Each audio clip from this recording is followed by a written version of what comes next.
अस्सलाम वालेकुम दोस्तों।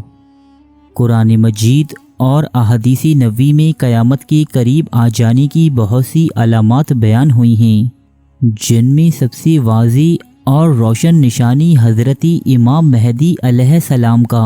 इस दुनिया में ज़हूर पज़ीर होना है,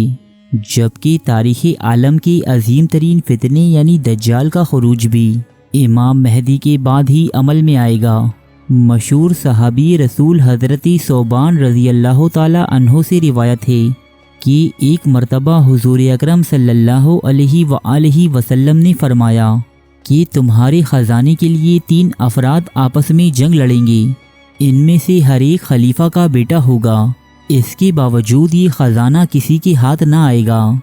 जिसके बाद मशरिक़ से सियाह झंडे नमूदार होंगे और वो तुमसे इस शिद्दत के साथ जंग करेंगे कि इससे पहले किसी कौम ने इस शिद्दत के साथ जंग ना की होगी। जब तुम लोग इन्हें देखो तो इनसे बैत लेना, चाहे इस बैत के लिए तुम्हें बर्फ़ पर ही घिसट कर क्यों ना आना पड़े, क्योंकि ये अल्लाह के खलीफा महदी होंगे। इब्ने माजा। दोस्तों, दौर हाजिर में इमाम महदी की आमद से मुताल्लिक होने वाली अक्सर अलामात पूरी हो चुकी हैं और दुनिया में एक ऐसी सूरत हाल जन्म ले चुकी है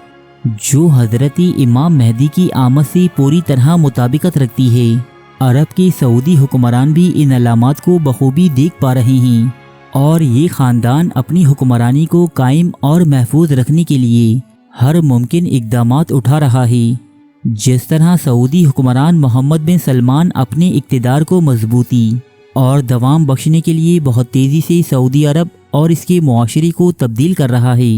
कुरान और अहादीस का इल्म रखने वाले बहुत से माहिरीन का मानना है कि हज़रत सोबान की रिवायत करदा हदीस में बयान होने वाले 3 भाइयों की जंग का ताल्लुक़ मोहम्मद बिन सलमान से भी हो सकता है, क्योंकि किंग सलमान के 3 बेटे हैं और ये तीनों ही अरब की हुकूमत के दावेदार हैं। इन तीनों शहजादों की आपसी इख्तिलाफात को ख़त्म करने के लिए इन्हें सऊदी मुमलिकत के इंतहाई अहम ओहदों से भी नवाजा गया है। इसके बावजूद ये तीनों शहजादे बज़िद हैं कि इनका बाप यानी बादशाह सलमान अपनी मौत से कबल सऊदी हुकूमत को इन तीनों के दरमियान तकसीम कर दे।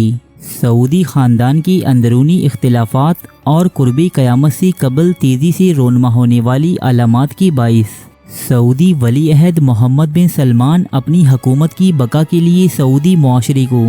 मुकम्मल तौर पर तब्दील कर देने के लिए बहुत तेज़ी से इक़दामात कर रहे हैं। आइए देखते हैं कि वो कौन सी अलामात हैं कि जिनके ज़ाहिर होने के बाइस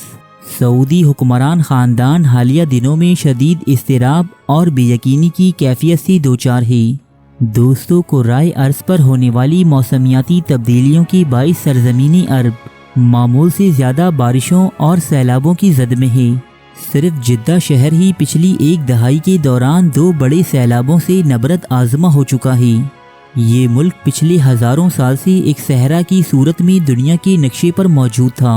और इसीलिए यहाँ मूसलाधार बारिशों और सैलाबों का सामना करने के लिए कोई हिफाजती ढाल मौजूद नहीं है। हुज़ूर अकरम सल्लल्लाहु अलैहि वसल्लम का फरमान है कि क़यामत उस वक्त तक कायम ना होगी कि जब तक सहराए अरब की बंजर ज़मीन घास के ज़रख़ीज़ मैदानों में तब्दील ना हो जाए और यहाँ दरिया ना बहने लगें। मशहूर आर्कियोलॉजिस्ट रिसर्चर माइकल पेट्रागिलिया का कहना है कि अगर क्लाइमेट में होने वाली तब्दीलियाँ इसी तरह जारी रहीं तो आने वाले चंद ही सालों में सरजमीनी अरब पर मौजूद सैकड़ों कदीम दरिया दोबारा फ़ाल हो जाएंगी और यहाँ मौजूद कदीम झीलें भी दोबारा नमूदार हो जाएंगी। इराक और शाम की तबाही से लेकर अरबों का बुलंदो बाला इमारात तामीर करना, मौजूदा दौर में मुसलमानों का शदीद ज़िल्लत और पस्ती में मुब्तला होना, यहूदियों का उरूज हासिल करना और अरबों का ज़वाल की जानिब गामज़न होना, ये वो तमाम अलामात हैं जो हज़रत इमाम महदी के अनकरीब ज़ाहिर होने की जानिब इशारा करती हैं। दोस्तों, हालिया दिनों में जिस तरह इंडस्ट्री और ट्रांसपोर्टेशन पेट्रोलियम मसनूआत की जगह सोलर एनर्जी की जानिब मुंतकिल होती जा रही है, दुनिया में तेल और अरबों की अहमियत इसी निस्बत से कम होती जा रही है। इसीलिए बेशतर अरब ममालिक अपनी ज़राए आमदन के लिए नित नए मंसूबे तश्कील दे रहे हैं। अरब हुक्मरान जानते हैं कि इमाम महदी की आमद से कबल अरबों का ज़वाल पजीर होना और इनसे हुकूमत का छिन जाना भी क़यामत की एक अलामत है। اور اسی زوال کا سامنا کرنے اور اپنی حکومت کو قائم رکھنے کے لیے یہ لوگ اپنے معاشروں کو مغربی طرز فکر کے مطابق ڈھالنے اور مغربی ممالک سے تعلقات بڑھانے کی ہر ممکن کوشش کر رہے ہیں۔ سعودی عرب میں منعقد ہونے والے میوزیکل کانسرٹس، ڈانس پارٹیز اور نت نئے فیسٹیولز اسی طویل المدت منصوبے کا ایک حصہ ہیں،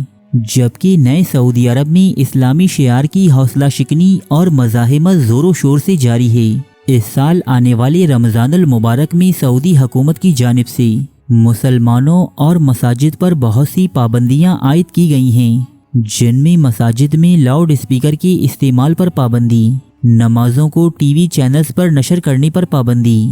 دعاؤں اور نمازوں کو مختصر کرنا، مساجد میں افطار پر پابندی، مساجد میں بچوں کی آمد پر پابندی اور گورنمنٹ میں شناخت جمع کروائے بغیر اعتکاف میں بیٹھنے پر پابندی بھی شامل ہے۔ دوستو، یہ اس ملک کا حال ہے کہ جہاں سے اسلام کی کرنیں نمودار ہوئیں اور تمام عالم کو منور کر دیا، جہاں رمضان المبارک کو سال کی سب سے بڑی تہوار کا درجہ حاصل تھا۔ دنیا کے کونے کونے سے مسلمان رمضان گزارنے یہاں آیا کرتے ہیں، لیکن آج سعودی حکومت اپنی صدیوں پرانی روایات کو ترک کر کے صرف اپنی حکومت کی بقا اور اس کے دوام کے لیے مغرب کی اطاعت کرنے میں مصروف ہے۔ تاہم دوستو، اللہ کی مرضی و منشا کے سامنے اس دولت پرست اور اقتدار کے طالب خاندان کی تمام تر کوششیں کوئی معنی نہیں رکھتی۔ ہونا وہی ہے جو اللہ تعالیٰ نے لوح محفوظ پر لکھ دیا ہے، اور حضور اکرم صلی اللہ علیہ وآلہ وسلم نے اپنی امت کو مختلف احادیث میں ان واقعات کی نشانیاں اور علامات بتائی ہیں۔ اللہ تعالیٰ ہم سب کو قرب قیامت سے قبل جنم لینے والے فتنوں اور فسادات سے محفوظ فرمائے۔ آمین۔